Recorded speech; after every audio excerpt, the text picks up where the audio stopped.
Unscripted.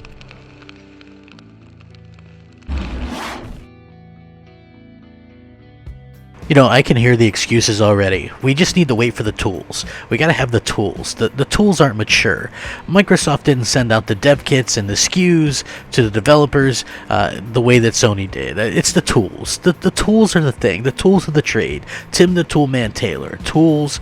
You're a tool. I'm a tool. We're all just tools. The band tool. Xbox tools. We all tool around. Now listen. I get it, okay? That's going to be probably the big the big excuse that we're going to see when it comes to this video. And again, it's coming from somebody who was a huge Xbox fan.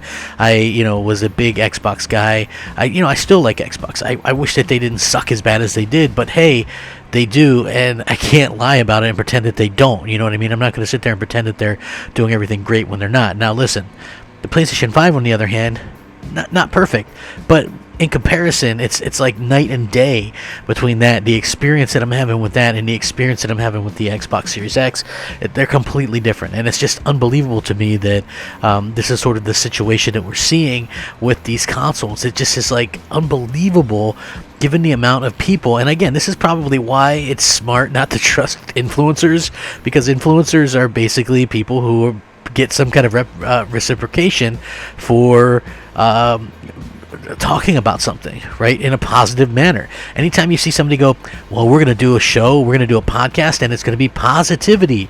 We're going to talk positive. Are you tired of the negative? We're going to talk positive.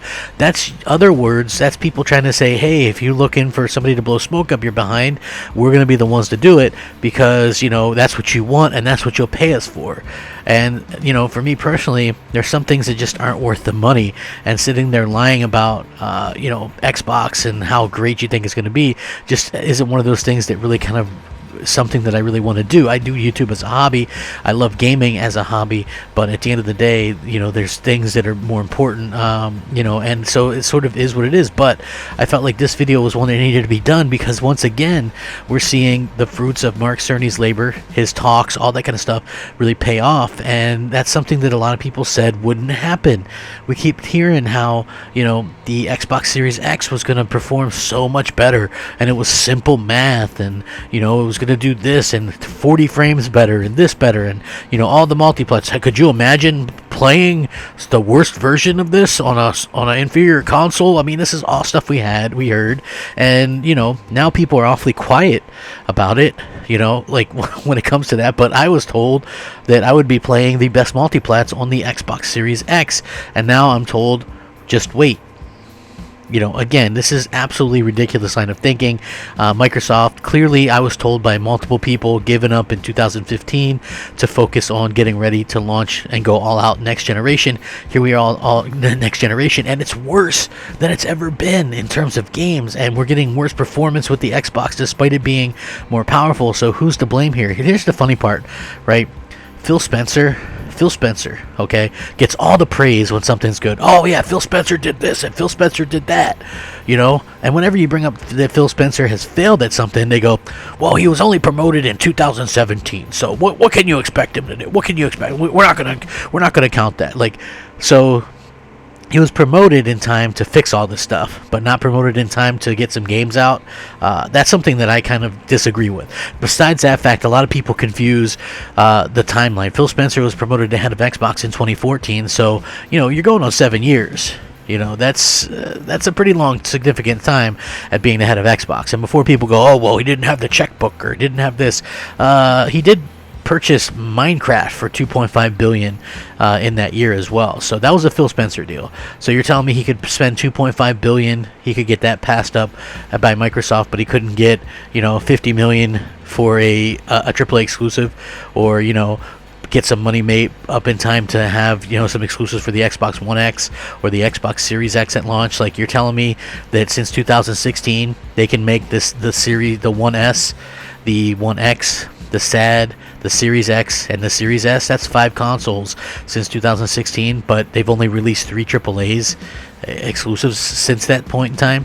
Again, completely ridiculous, completely unacceptable. And I feel like I will continue to talk about it, but this isn't necessarily about that.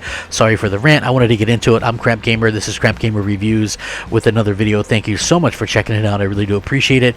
Please like, share, subscribe. I would appreciate that as well. If you're looking for a way to help out, a small little channel like mine, a simple like goes a long way. You can also take a minute to consider subscribing. I really do appreciate you guys, and shout out to all the old subscribers, new subscribers, and everybody in between. You guys are simply amazing, and I definitely appreciate each and every one of you.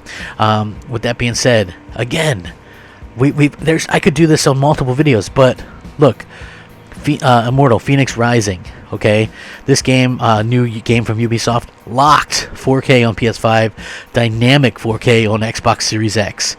Okay, now according to the analysis, Immortals Phoenix Rising appears to run better on the PS5. Both next-generation console offer similar performance, but the PS5 so far has managed to hold up respectively against the Xbox Series X, even though on paper the console has a lower raw performance. This hasn't been seen in the various multi-platform games that have been released so far. Immortal Phoenix Rising is another game from Ubisoft that appears to offer a slight advantage on the PS5, according to the technical analysis performed by VG Tech, which I will link this in the description so you guys can be sure to check it out.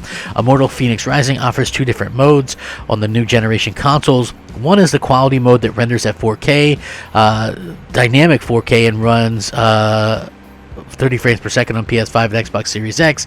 The other is a performance mode that renders at dynamic 4K resolution and sticks to a higher bound on the PS5, but drops as low as 1080p on the Xbox Series X. In the case of the Series S, the game renders at a dynamic 1080p resolution in performance mode and drops as low as 720p in the other mode. So overall, while the game manages to hold up well on both platforms, there is a minimal advantage on the PS5 with the higher average 4K resolution in performance mode and a locked 4K resolution in quality mode. They're saying locked here because there's a good chance that there could be some dynamic resolution here as well, but VG Tech didn't find any instances of the resolution dropping at all on the PlayStation 5 where it did on the Xbox Series X. So you have to keep that in mind as well. According to VG Tech, the PS5 in performance mode currently has a bug that can cause some issues, though.